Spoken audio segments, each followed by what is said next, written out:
We're off. Hi, I'm Laura Hicks, and welcome to the Scale Up for Success Summit, the virtual summit that's sponsored to you by ScaleUp Biz, whose world-class experts are dedicated to helping business leaders grow their companies while honoring people in the workplace. That's why we're bringing together top business authors to talk about their work in this series so that you can learn firsthand tips and tricks of the trade. Now, it's my honor to introduce today Mr. Rich Diviney. Welcome. Hey, Laura, nice to be here. Thanks for having me. Well, thank you so much for joining. And one of the things I'd love to do is talk about your book, The Attributes. But before we get into that, one of the questions I always like to ask is, what is something that people generally don't know about you? And I'm not talking state secrets. Okay, yes, I won't reveal any then. Well, let's see. I think that most people assume just because of my background that I'm kind of a rough, kind of hard, mean guy, I mean, because and of being a Navy SEAL. well, and I don't, and I'm not really. I met my wife 20 years ago, so we've been married for 20 years, and she's one of the most empathetic people on the planet. And she taught me the value of like smiling once in a while in public. And so, because I remember we first moved into our neighborhood, and we'd been there for a year or so, and I'd drive by neighbors, and they wouldn't look at me and wave, and then when she was in the car, they'd all look and wave, and I'm like, why the heck do they always wave at you and not me? And she says, because you look like you want to kill people all the time. You need to smile more often. And so I started doing that, and I'm actually, yes, I'm actually a nice guy. I'm not really, I'm not that kind of stereotypical Navy SEAL, kind of person you see on TV. Although, just a quick secret, none of us really are. Most SEALs aren't actually what you expect them to be. But yeah, I think that's probably what surprises people the most. Okay. So I'm not doing a comparison here when I say Hmm. this, but I was going to say my dad's a Marine, so I kind of get it from that perspective that Sure.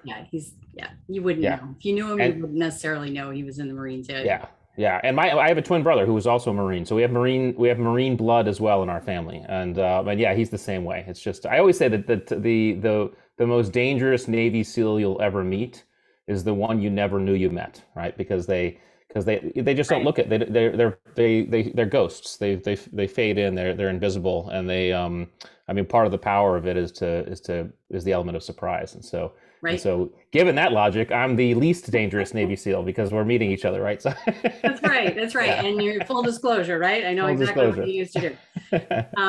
Well, thanks for sharing that. Sure. And the other question that I'd like to ask is, what made you decide to be an entrepreneur? Well, that's a great question, and I think I can actually tie that into I think a lot of what I experienced in the SEAL teams. And in the SEAL teams, one of the things I really loved about that profession was this idea of spontaneity and this idea of being very able to drop into environments of uncertainty and, in some cases, volatility, but certainly complexity as well. And I like that idea. I like figuring it out. I like solving problems. I like discovery. Really inspires me. This idea of, hey, let me imagine something that doesn't exist and try to bring it into existence. And I think that's one of the most, I think, wonderful things about the human spirit is our ability to do that. And the entrepreneurial pathway seemed to be a really wonderful way to explore that outside of the military, because it's all potential, right? I mean, when you go into the entrepreneurial field, it's all it's kind of all on you. I mean, certainly there's outside entities that affect your processes, but it's really all on you to make it happen. And everything in front of you is potential. There is no limit to your potential. And I And like that. And it's very reminiscent of SEAL training, because when you go to SEAL training and you stand on day one on the beaches of SEAL training, you recognize that it doesn't matter where you're from, doesn't matter what color you are, what background you are, what religious beliefs you have, doesn't matter what grades you got, doesn't matter what sport you played or if you played a sport.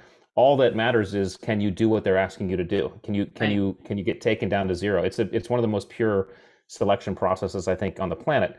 But I think the entrepreneurial pathway is kind of like that. It's all on you, and I that's exciting to me. And I really honor and respect those people who do it.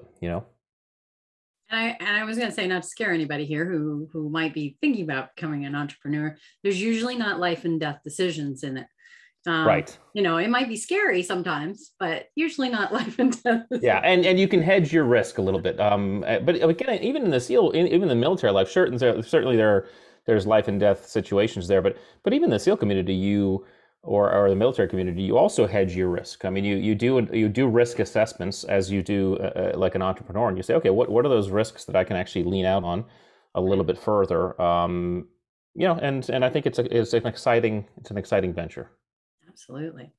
So what was one of the greatest lessons that you got to learn, whether it was a mistake, a failure, you're still standing. So we ascribe to the failures only truly devastating when you quit. Right. But other than that, it's all learning steps. Mm-hmm. So what was something that happened during your journey that you got to learn from? Man, I mean, I probably gave 1,000 answers to that question, but I will give an answer that I keyed into on based on something you said about quitting, because I literally just wrote a newsletter on this, and it was really, I wrote about the difference between quitting and giving up, because they're two different things and they get conflated quite often. And quitting is quite acute and quite singular. You can quit the workout, you can quit doing what you're doing in the moment. You can quit, I don't know, driving down the wrong, the wrong direction, right? Giving up is different. Giving up is kind of ceasing and conceding yourself to the entirety of the process, right? I'm ceasing to make effort, and one of the things I recognized, and you have to recognize especially in the military community, is this mantra of quitters, winners never quit and quitters never win, and this kind of all or nothing. Right. Quit or don't quit mentality is in fact quite dangerous. Sometimes if you're assessing the environment correctly, the right decision in the moment is to quit what you're doing in the moment and then try something new. The key is don't give up, right? And so the analogy, the real simple analogy would be the rock climber who's on his or her way up the face of the cliff and decides to go a certain pathway and then realizes, hey, there are no more good handholds or footholds for me to use. And rather than never quit and kind of try to do something stupid, they may have to quit their pathway they're on and might have to move back down the rock a little bit to find a better pathway up, right? So that in a form is quitting, but not giving up. And I think that's one lesson that we all have to learn. And as entrepreneurs, we have to learn, because sometimes you will, if you're doing the appropriate analysis and assessment in the moment, you might say, hey, what I'm doing right now is not taking me where I need to go. I need to quit what I'm doing and I need to try something else. And so quit as many times as you have to, just never give up. And that's a great analogy, that you might have to backtrack sometimes to find a better path or to get the journey forward. Yes. Yeah, absolutely. Great analogy. And so I was going to say, were there some distinct lessons that you got out of something you've gone through that taught you? Well, I mean, so in that specific situation, I'll say I conducted hundreds of combat missions overseas in both Iraq and Afghanistan. And out of hundreds of combat missions, I actually, in fact, quit on 3 of them. And when I say quit, I was in charge of the mission. I basically told my troop, hey, we're stopping what we're doing and we're heading back to base, because I was assessing the environment and things weren't adding up to success. So it made sense to stop what we were doing and quit. So and I will tell you, it was a very hard decision to do, and it felt like quitting when I did it. And in fact, some of the guys in the troop weren't very happy with me. They were like, what the hell are we doing, right? So in essence, yes, I've had experiential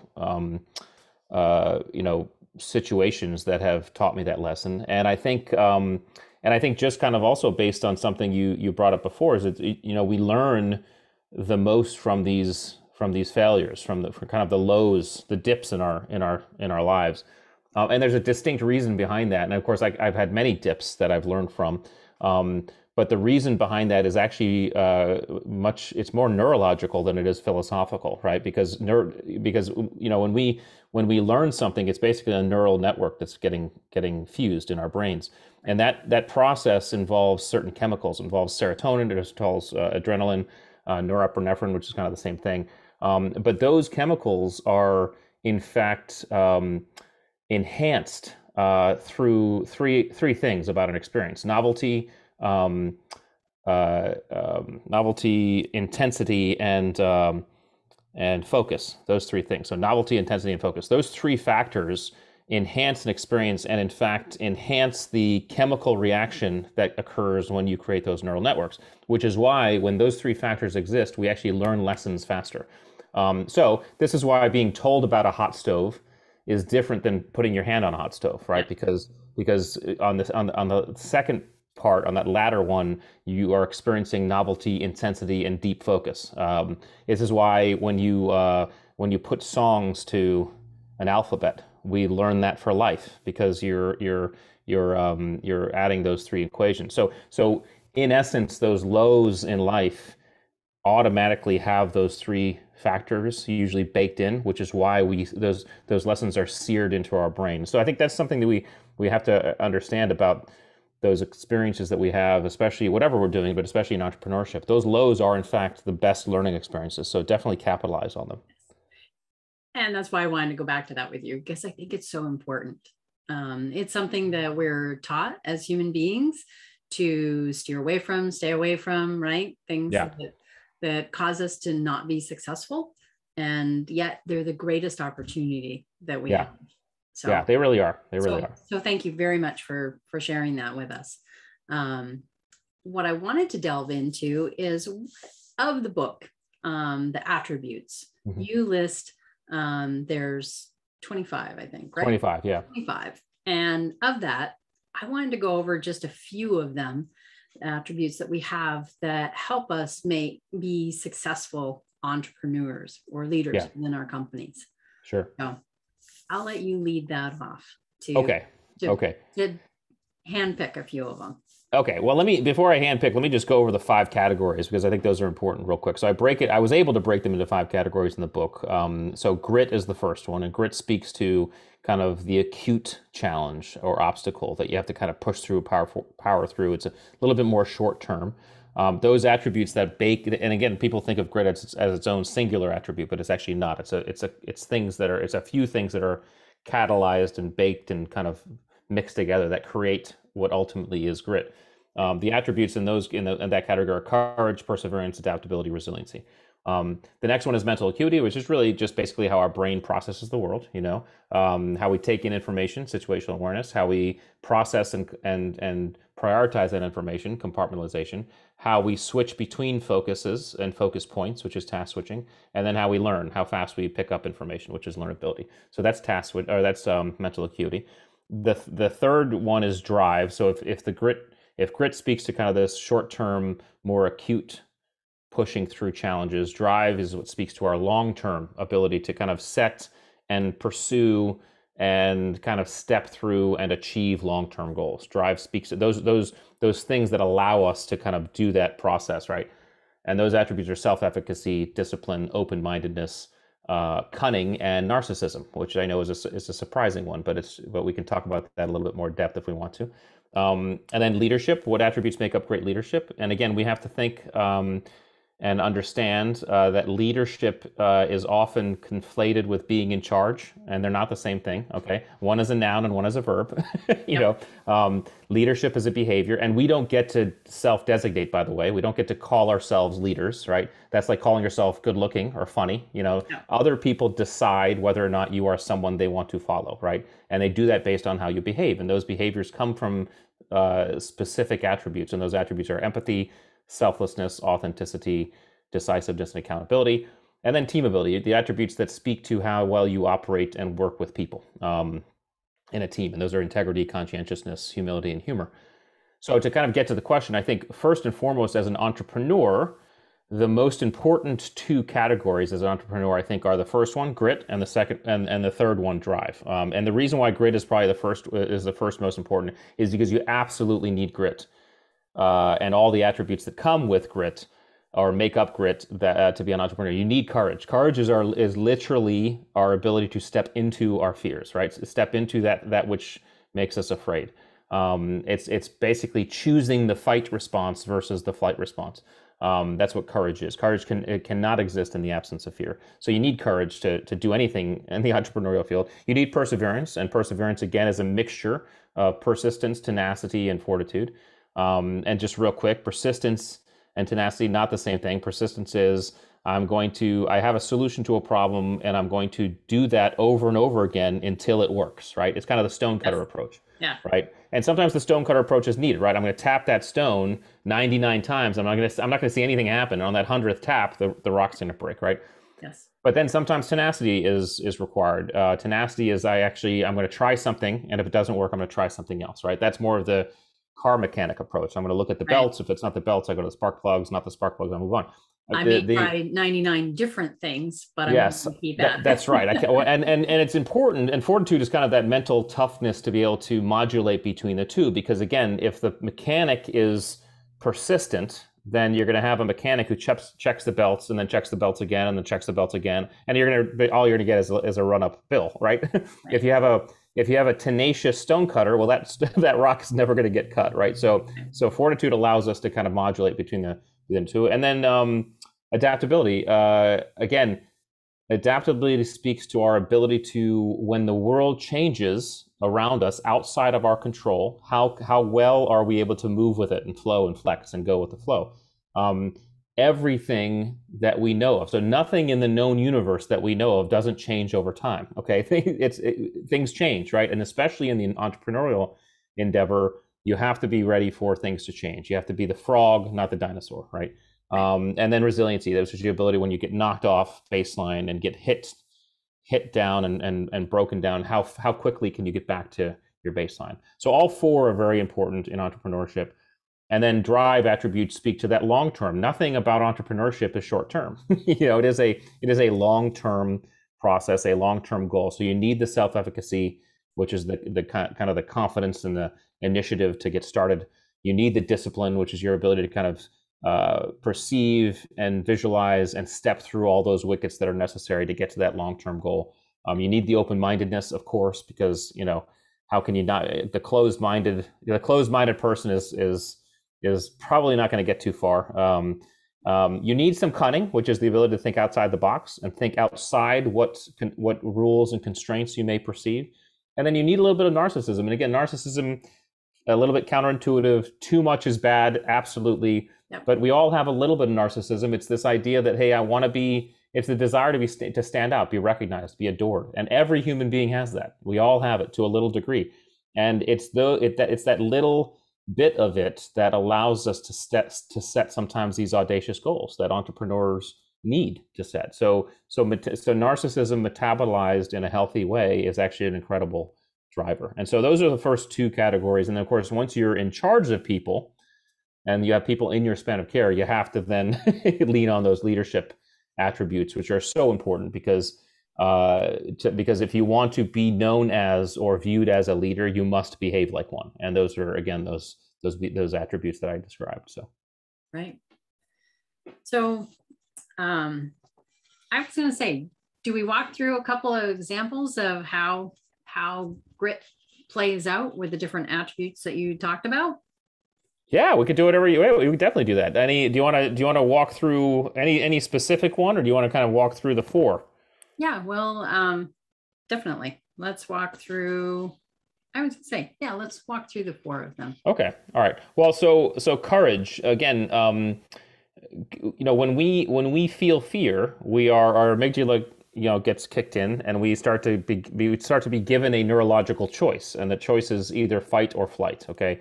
And what we have to understand about fear is that, and that choice is that our brains and our systems, nature designed us to discover, designed us to kind of go out and find new things. And so whichever one we choose, it's a different circuit that gets flipped in our brain. And when we choose to step into our fear, fight, the circuit that gets flipped also, once that's flipped, gives us a dopamine reward. So we get rewarded for stepping into our fear.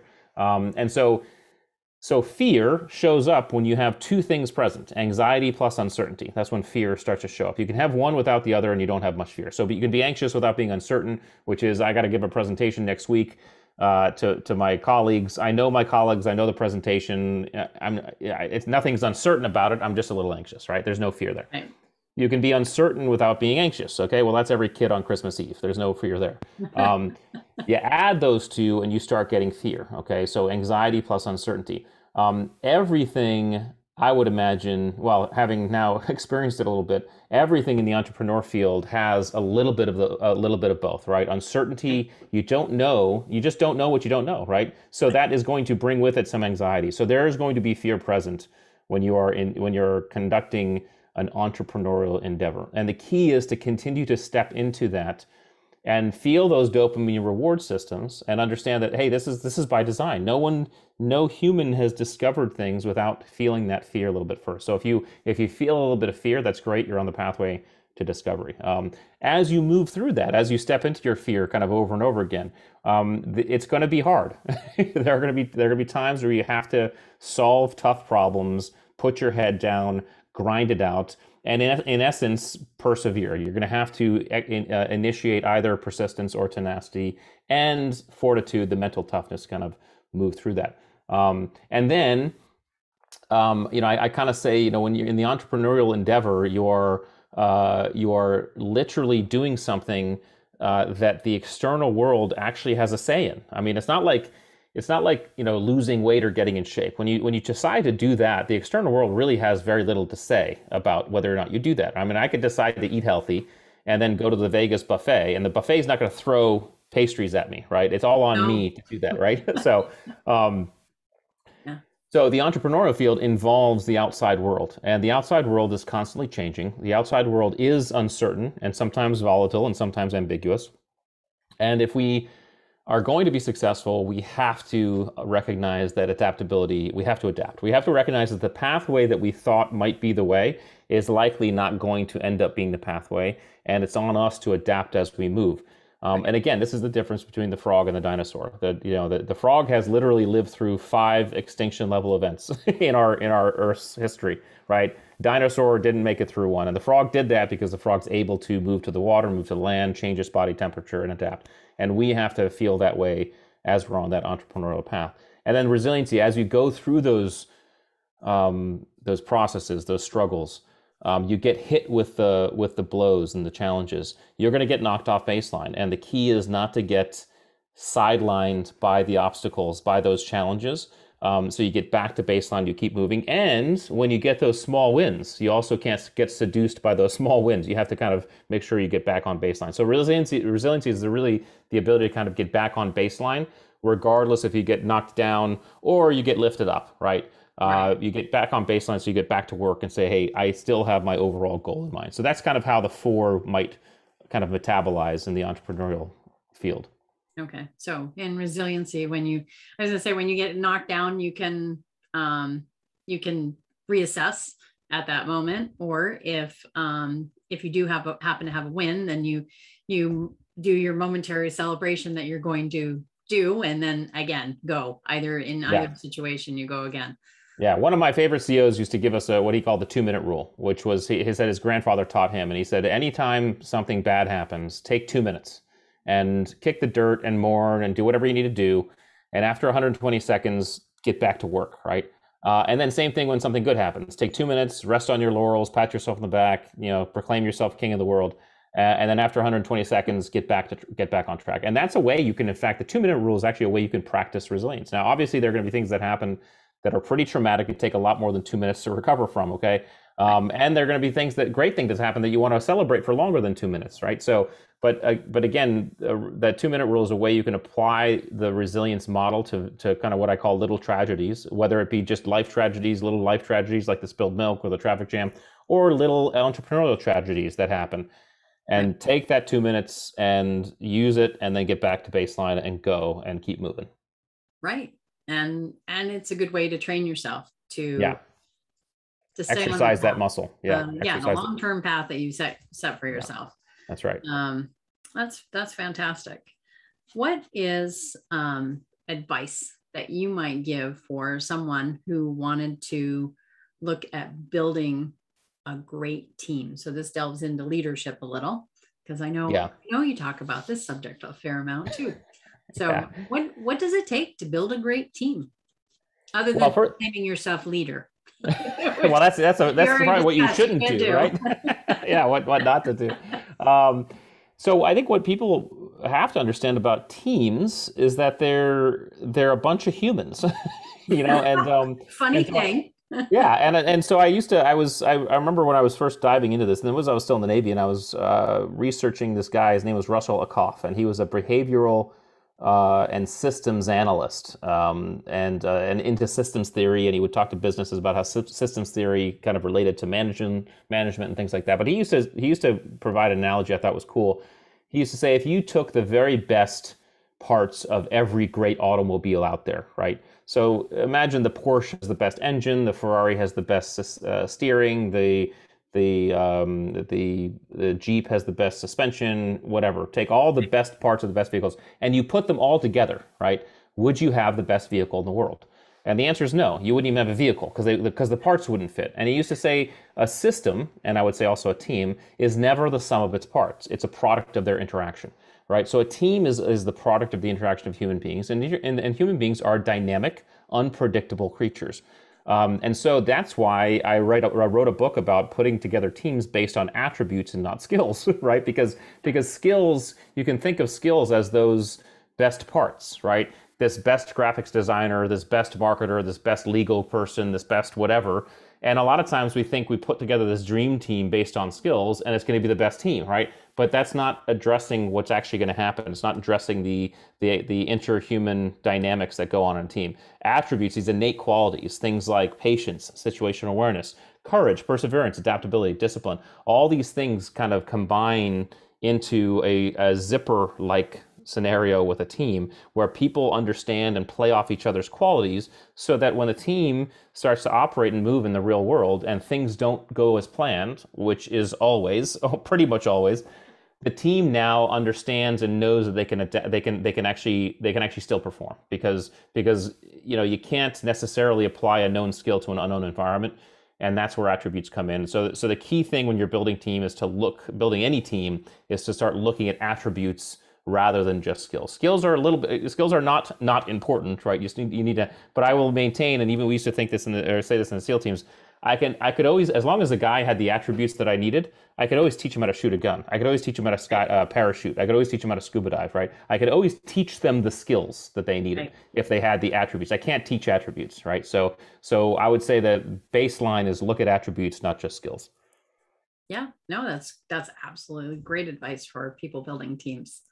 And so one of the other things that I wanted to ask you as we're coming to a close is, what's next for you? Wow. Well, I'm an entrepreneur, so who knows? But I will say I won't dodge the question that way. I will say we're putting together this attributes business. The book launched this past February, so we're getting that. We keep on talking about it, getting it out there. People are reading it, enjoying it. We're doing, I'm doing speaking for the book, and then we're starting to put together this consulting piece for the attributes as well, so we can go into businesses and help them figure out what are the attributes they should be looking for, and how do they find those and select those and assess for those, and even develop the teammates and the team members that they already have. So that's really what we're working on, and just like any other entrepreneur, it's we're still climbing. We're still climbing the mountain, and it's fun and it's scary and it's difficult and it's satisfying. It's all those cool things that go into entrepreneurship. So yeah, I think the next year or two is all attributes to stuff. That's what I was going to say, it can be some of all of those parts in one day. Yeah, in one day, sometimes in 1 hour. Yeah, so absolutely. Yeah. So is that why you created the assessment, to be able to help people? Yes, figure out. Yeah, I wanted to. So when I started writing the book, or actually even think about writing the book, I always had wanted to create some sort of tool that could come with the book in some form that could help someone figure out where they stood.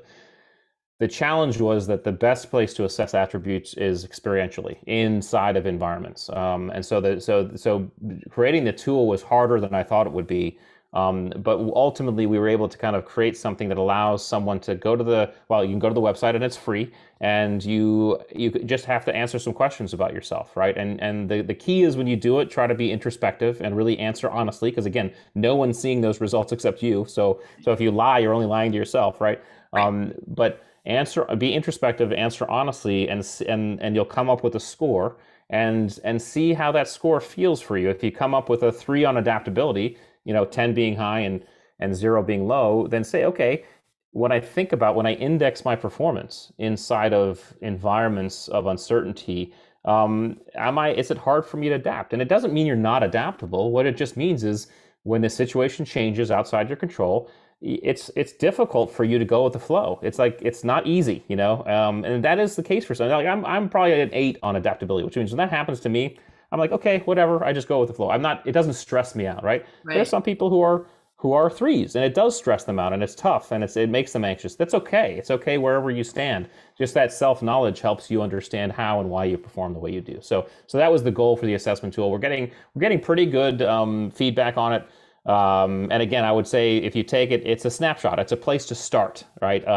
What you do is you then take those results and start saying, okay, as I go through, or as I can think of, kind of autopsy my performance in previous stress challenge on certain environments, how does that fit? How does that feel? And then you can go into new ones and say, okay, here's what I want to work on maybe.